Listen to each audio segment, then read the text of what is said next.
What's up, Cleveland? Today we're not going to talk about the weather. We're going to talk about Coburn Haskell. Who is he? You're probably wondering. Well, you know, he's just a guy. He's just a guy who revolutionized the golf ball right here in Cleveland, Ohio. Boom, baby. 216. Hoo. The land. Just hit it, or play the music, or whatever.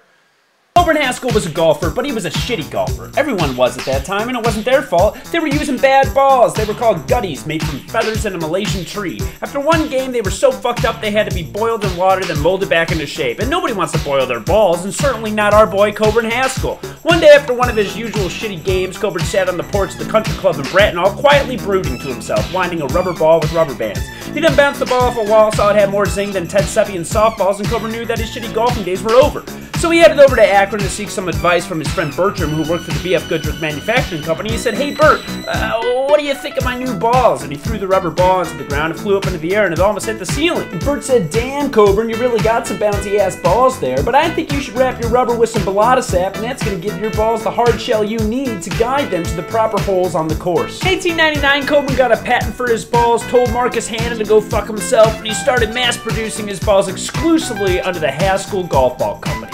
In 1901, Walter Travis won the U.S. Open with Coburn's balls. A year later, Alex Hurd won the British Open with Coburn's balls. And after that, every golfer in the world desperately wanted a taste for Coburn's balls. Eventually, he thought to himself, "The heck with this, I got all the money in the world. I'm banging Marcus Hanna's niece, we're in the middle of a war, I don't want to keep making balls anymore. Hey Spalding, you want my balls? You can have them. I don't need them." For now on, Coburn Haskell is ballless. After that, Coburn sold his balls, and he spent the rest of his days with his wife, Mary Gertrude Hanna, at his Bracknell mansion where he hunted ducks and rambled about his balls in their former glory.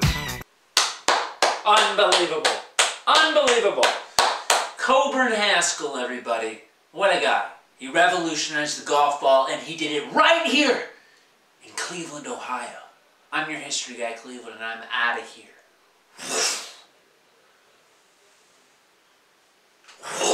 You see the same people walking around Cleveland.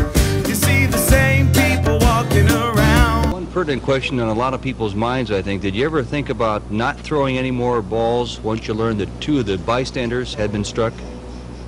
No, see, that was another bad part, that we had no communication up there. They should have had some type of telephone setup. We misunderstood, Ted. We had heard that you did have communication, but you apparently didn't know that. I know you're a big booster of downtown Cleveland, and I had a hunch you just wanted to help out with the big birthday party, and it didn't turn out like you expected. Jeff, I want to introduce one of our Cavalier ticket sellers, Janice Marin, so we had to put that in for you. Okay. Thanks for being with us, Ted and friend. Thanks, Jeff.